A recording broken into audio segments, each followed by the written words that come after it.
हे जे महाराष्ट्रामध्ये जनसुरक्षा विधेयक नावाचा जो काय राक्षस उभा केलेला आहे, क्रूर आणि निर्घृण, हा फक्त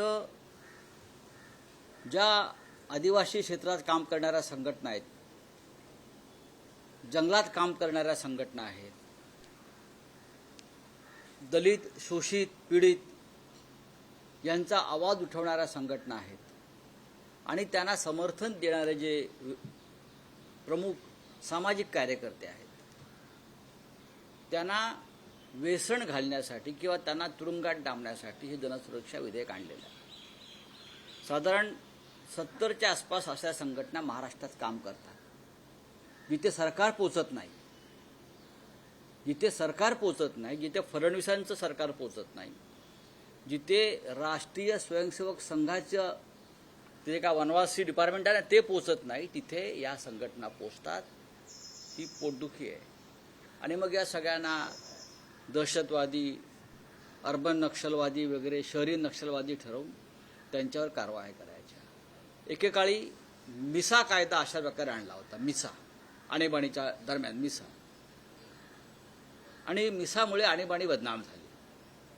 तरीही मिसा कायद्यात ज्यांना अटका झाल्या ते बहुसंख्य गुंड, स्मगलर, डाकू अशा प्रकारची लोक होते.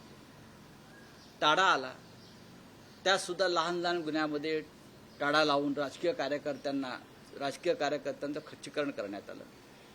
आता हा जनसुरक्षा, तुमचं सरकार आज आहे उद्या नाही. जनतेच्या सुरक्षेचा ठेका तुम्ही घेतलेला नाही. जनसुरक्षा म्हणजे सामाजिक कार्य करणाऱ्यांवर अशा प्रकारे बंदी आणणं असा होत नाही, एक लक्षात घ्या. अनेक ज्या सामाजिक संघटना आहेत किंवा स्वयंसेवी संस्था आहेत, त्यांनी याबाबत तीव्र चिंता व्यक्त केली आहे.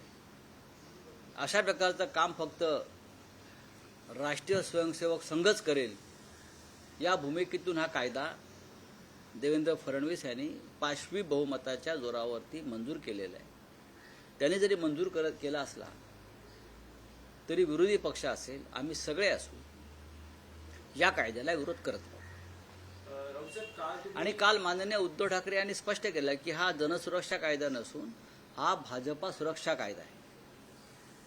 हा भाजपा सुरक्षा कायदा आहे. आजही आदिवासी पाड्यांवर इस्पितळं नाही आहे बरं का. गरोदर महिलांना झोळीतून न्यावं लागतं आणि रस्त्यात त्या प्रसूत होतात. अनेकदा बाळ आणि बाळंतणीला धोका निर्माण होतो, त्यांचे मृत्यू झालेले आहेत. खांद्यावर टाकून मुलांची प्रेतं आईबाप वाहताना आम्ही बघितलं आदिवासी पाड्यांवर. विशेषतः ज्या विदर्भातून देवेंद्र फडणवीस येतात तिथे, ज्या ठाणे जिल्ह्यातून एकनाथ शिंदे येतात त्या वाडा, तलासरी, डहाणू, पालघर भागात हे चित्र आम्ही पाहतो. तेव्हा हा जनसुरक्षा कायदा जो आहे हा कोणासाठी आहे हे स्पष्ट दिसत आहे. रावसाहेब, काल तुम्ही महाराष्ट्राच्या राजकारणात दोन मोठे गौप्यस्फोट केल्यानं खळबळ माजली. एक होता उपमुख्यमंत्री एकनाथ शिंदे यांनी केलेला दिल्ली दौरा, त्यामागचं कारण तुम्ही सांगितलं, आणि दुसरं मंत्री संजय शिरसाट यांचा एक व्हिडिओ तुम्ही ट्विट केला, त्यावरूनही मोठी खळबळ माजली. संजय शिरसाटांनी तुमच्यावर कायदेशीर कारवाई करण्याची प्रक्रिया सुरू केल्याचं कळतं. कायदेशीर कारवाई या राज्याचे मंत्री माझ्यावरती का करतील? त्यांनी मला जर प्रबोधन केलं का बौद्धिक घेतलं तरी मी आनंदाने ते बौद्धिक घ्यायला तयार आहे. एक आक्षेपार्ह व्हिडिओ प्रसिद्ध झाला, समोर आला. मी तो प्रसिद्ध करण्याआधी आपल्या माध्यमातून तो इलेक्ट्रॉनिक मीडियावरती आला, ज्याच्यामध्ये या राज्याचे मंत्री आक्षेपार्ह स्थितीत, बाजूला पैशाच्या बॅगा आहेत उघड्या, काही बॅगा उघड्या आहेत, काही बॅगा बंद आहेत, काही बॅगा कपाटात आहेत, असा तो व्हिडिओ आहे. हा in the interest of public. तुम्ही जनसुरक्षा कायदा आणलेला आहे ना, मग मी जनहितासाठी जर हा व्हिडिओ प्रसिद्ध झाला असेल तर त्याच्यामध्ये कोणाची बेअब्रू होण्याचं कारण नाही. त्यांनी त्याच्यावर खुलासा दिलेला आहे आणि तो खुलासा तुम्ही प्रसिद्ध केलाय. व्हिडिओ मी काढलाय का चोरून? नाही. मंत्र्यांनी स्पष्ट केलंय की हा व्हिडिओ त्यांच्या घरातलाच आहे. मग घरामध्ये मी तर ते कुठे राहतात मला माहीत नाही.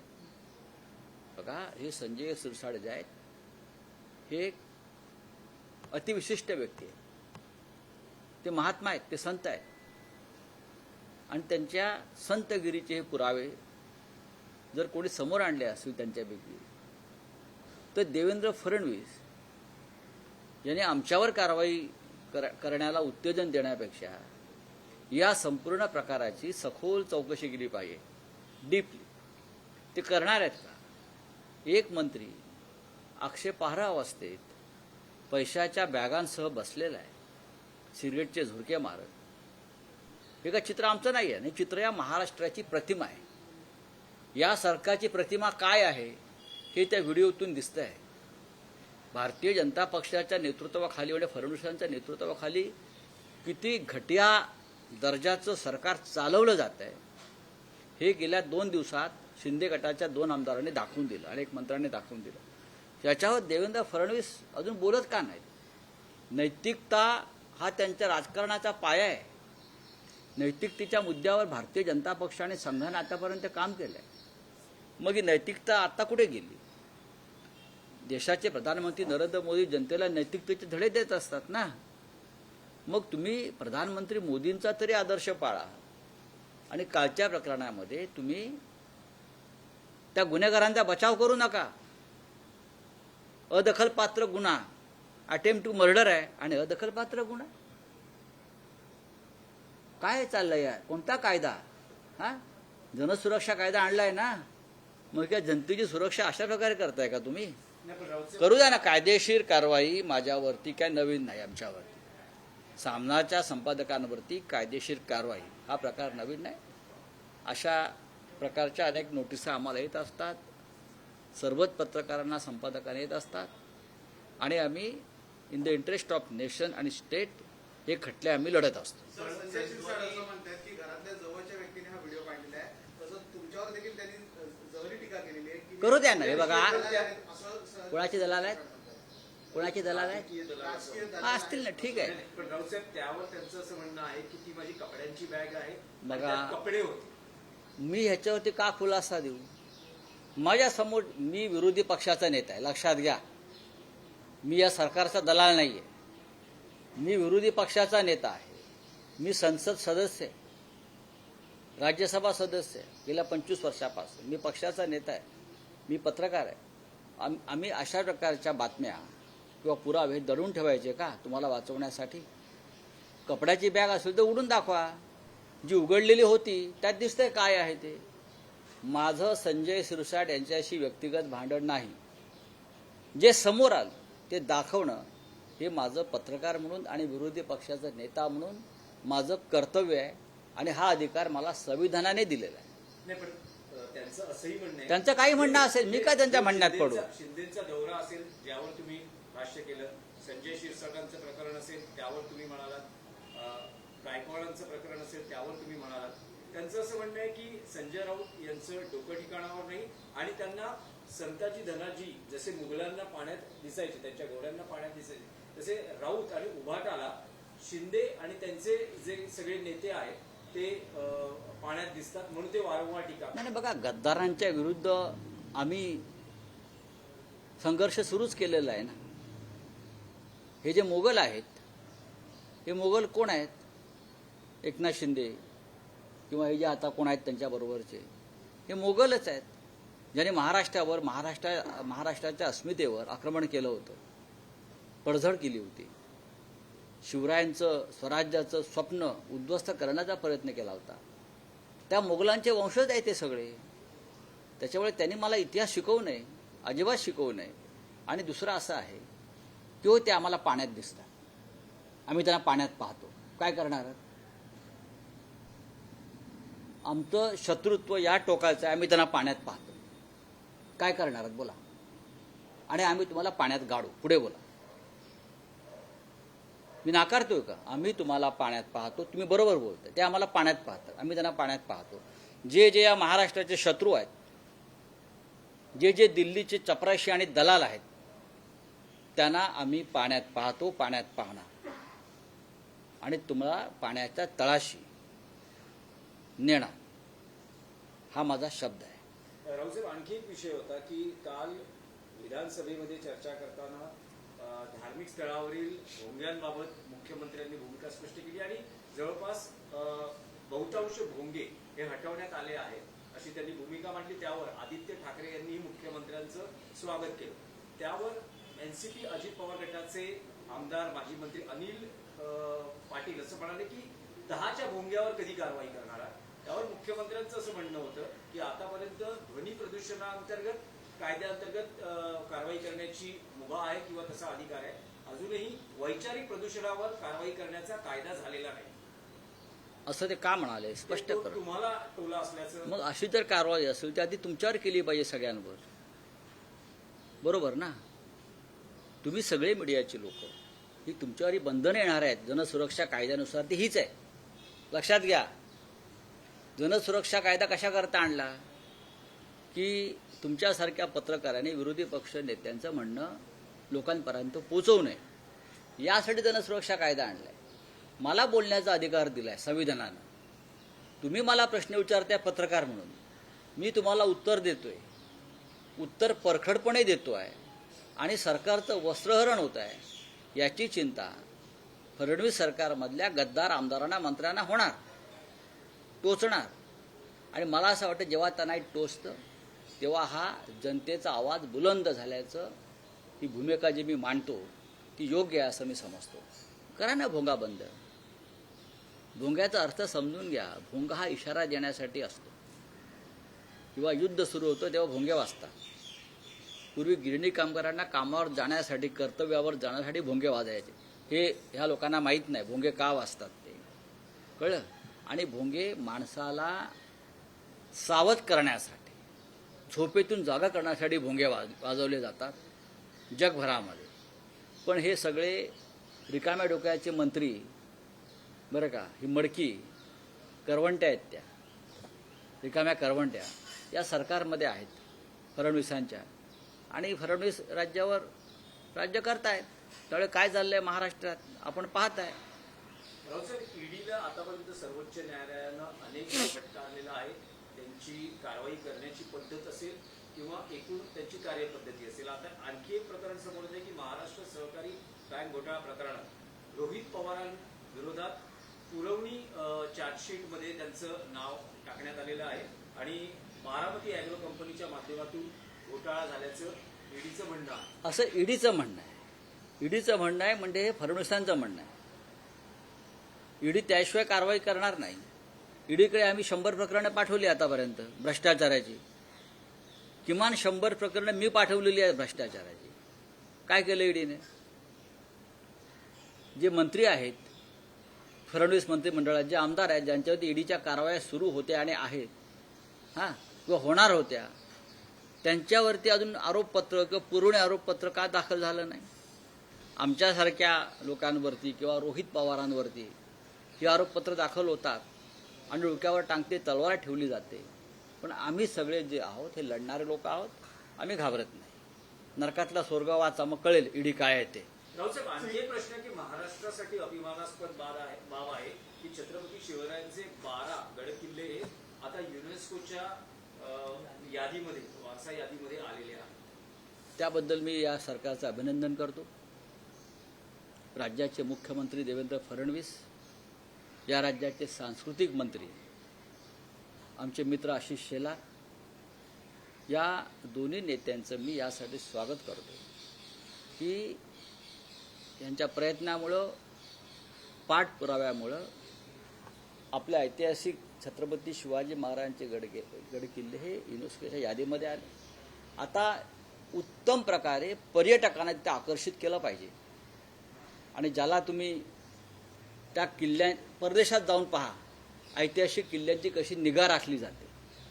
त्या पद्धतीनं या सर्व किल्ल्यांसंदर्भात सांस्कृतिक मंत्रालयानं किंवा पुरातत्व विभागानं काम करणं गरजेचं आहे. नुसतं कमिट्या नेमून चालत नाही. राजकारण न करता ज्यांना गडकिल्ल्यातलं कळतं आणि ज्यांना गडकिल्ल्यांविषयी आस्था आहे अशा सर्व पक्षातल्या समाजातल्या लोकांना त्या संदर्भात काम करण्याची संधी दिली पाहिजे. तर हा विषय जगात अधिक लोकांपर्यंत पोहोचेल. राऊत साहेब, 2 वर्षांच्या कालावधीनंतर तुम्ही शिवसेना उद्धव बाळासाहेब ठाकरे पक्षाचे प्रमुख उद्धव ठाकरे यांची मुलाखत घेत आहात. आज सामनामध्ये जाहिरात आहे. काय मुलाखतीचा रोख किंवा काय प्रश्न तयार आहेत उद्धव ठाकरेंसाठी? तुमच्या मनात जर काही प्रश्न असतील तर मी नक्की विचारेन. उद्धव ठाकरे हे दिलखुलासपणे बोलणारे नेते आहेत. कोणताही प्रश्न ते टाळत नाहीत. बऱ्याच काळानंतर मला असं वाटलं की ज्या आता घडामोडी घडतायत महाराष्ट्रात, शिवसेनेच्या बाहेर मराठी भाषेसंदर्भात जे संघर्ष आंदोलनं सुरू आहेत, त्यावर मी उद्धव ठाकरेंशी बोलावं असं मला वाटलं. आणि आज आम्ही एक प्रदीर्घ मुलाखत घेऊन ती प्रसिद्ध करणार आहोत. जाहिरातीत तुम्ही म्हटले ऑपरेशन सिंधूर ते हिंदी सक्ती विरोधातील भूमिका, म्हणजे हा सगळा एकूण म्हणजे राज ठाकरे उद्धव ठाकरे युती संदर्भातही यावर उद्धव ठाकरे त्यांची स्पष्ट आणि राजकीय भूमिका मांडतील. बघा, सन्माननीय राज ठाकरे किंवा सन्माननीय उद्धव ठाकरे यांनी ह्या दोन्ही विषयावरती आपलं मत अनेकदा व्यक्त केलं आहे. वारंवार त्याच्यावर बोलून भूमिका बदलणार नाहीत आणि दिशाही बदलणार नाही. योग्य वेळी योग्य निर्णय होतील आणि ते आपल्या सगळ्यांसमोर येतील. थँक्यू. कायदा आ रहा है, इसमें महाराष्ट्र का हित है या पॉलिटिकल पार्टी का हित है? देखिए, जन सुरक्षा जो कानून बन रहा है उसको हम कहते हैं भाजपा सुरक्षा कायदा. भारतीय जनता पार्टी को जिनसे डर लगता है, कोई एनजीओ है, कोई सामाजिक संस्था है, कोई पॉलिटिकल संस्था है, या जंगल में काम करने वाले लोग हैं, हाँ, आदिवासी क्षेत्र में काम करने वाले जो संस्थाएं हैं, उनसे बीजेपी को हमेशा डर लगता है. आदिवासी हो या जंगल में रहने वाले जो लोग हैं, वो हमेशा अपने अधिकार के लिए लड़ते हैं. अब झारखंड में, छत्तीसगढ़ में क्या हो गया आपको पता है. अडानी को जंगल ही भेज दिए और वहाँ के लोग संघर्ष कर रहे हैं. आरे में क्या हो रहा है? हजारों झाड़ को तोड़ दिया, वहाँ के लोग विरोध कर रहे हैं. ऐसे लोगों को दबाने के लिए, कुचलने के लिए कानून बनाया है. ये कोई अच्छे मकसद से कानून नहीं बना है. एक जमाने में यहाँ मिसा कानून होता था, मिसा, टाड़ा, बस नाम बदलकर ये कानून लाया है. सरकार को लगता है कि ये हमारे खिलाफ है, हम उसको अंदर कर देंगे. ये उनकी राय है. हमारे खिलाफ मत बोलो, हमारे खिलाफ मत लिखो, सरकार के खिलाफ सड़क पर मत आइए. अगर आएंगे तो आपको बिना चौकसी आपको जेल में डाल दिया जाएगा, आपको बेल भी नहीं मिलेगा. एक बहुत ही निर्घृण अमानुष कानून महाराष्ट्र में लाया है, जहाँ से डॉक्टर बाबा साहेब आम्बेडकर, संविधान निर्माता, महाराष्ट्र से आते हैं. हाँ, फुले आम्बेडकर का नाम हम लेते हैं, छत्रपति शिवाजी महाराज का नाम लेते हैं. उसी महाराष्ट्र में एक इस प्रकार का घटिया कानून फडणवीस सरकार बनाकर हमारे ऊपर थोप रही है. सर, आपने कल एक सवाल पूछा वीडियो देखकर, तो आप पे कार्रवाई करने की मांग हो रही है, आप किस तरीके से देखते हो? देखिए, मैंने एक वीडियो जरूर रिलीज किया है जिसमें एक मंत्री पैसों की जो गड्डिया है उसके बैग में आसपास वो दिख रहा है. मेरे सामने एक एविडेंस आया है और मैंने उसको आपके माध्यम से रिलीज कर दिया. अब कोई उसके लिए मेरे ऊपर कानूनी कार्रवाई करता है तो करने दीजिए ना. मैं विपक्ष का नेता हूं, ये मेरा काम है. मैं सांसद हूं, मैं पत्रकार हूं. तो इस प्रकार की चीज़ें अगर मेरे सामने आती है तो मैं टेबल में या ड्रॉवर में या पॉकेट में रख कर नहीं घूमूंगा. जो करना है कर लीजिए. ऐसे बहुत से एक्शन हमारे खिलाफ हो गए हैं, लेकिन जनता के साथ हूं मैं, महाराष्ट्र के साथ हूं मैं. हम लड़ते रहेंगे. चलिए, इलेक्शन की बात हो रही है, चंद्रचूड़ ने उसका विरोध किया, कहा है कि इलेक्शन कमीशन से काफी मजबूत हो जाएगा, जो गलत बात है सर, उसको में संशोधन करना चाहिए. किस तरीके से देखते हो सर? नहीं, इलेक्शन कमीशन को इतना भी मजबूत करने की जरूरत नहीं है. चंद्रचूड़ जी आज है, कल नहीं रहेंगे इस दुनिया में. मैं आपको बताता हूं, देश रहेगा, डेमोक्रेसी रहेगी, संसद रहेगी. ये जो संस्थाएं हैं आज जो गुलाम बन गई है मोदी जी और शाह जी की, उनको इतना अधिकार देने की जरूरत नहीं है. इतना मैं कहूँगा. मोदी जी का रिटायरमेंट और वन नेशन में काफी चर्चा हो रही है, लाने की तैयारी की जा रही है. क्या मोदी जी रिटायर हो जाएंगे। सितंबर के बाद मोदी जी को रिटायर होना पड़ेगा। इस तरह से उनके पार्टी में और आरएसएस में हलचल चल रही है। वंदेशन का दबाव क्यों बनाया जा रहा है सर? देखिए, भारतीय जनता पार्टी इस प्रकार के कानून हमेशा बनाती है और बाद में पीछे हटती है। जब जनता सड़क पर उतरेगी तो पीछे हटेंगे। चलिए, संजय गायकवाड यांच्यावरती एकनाथ शिंदे नाराज आहे अशी बातमी येते. नाही मला माहिती.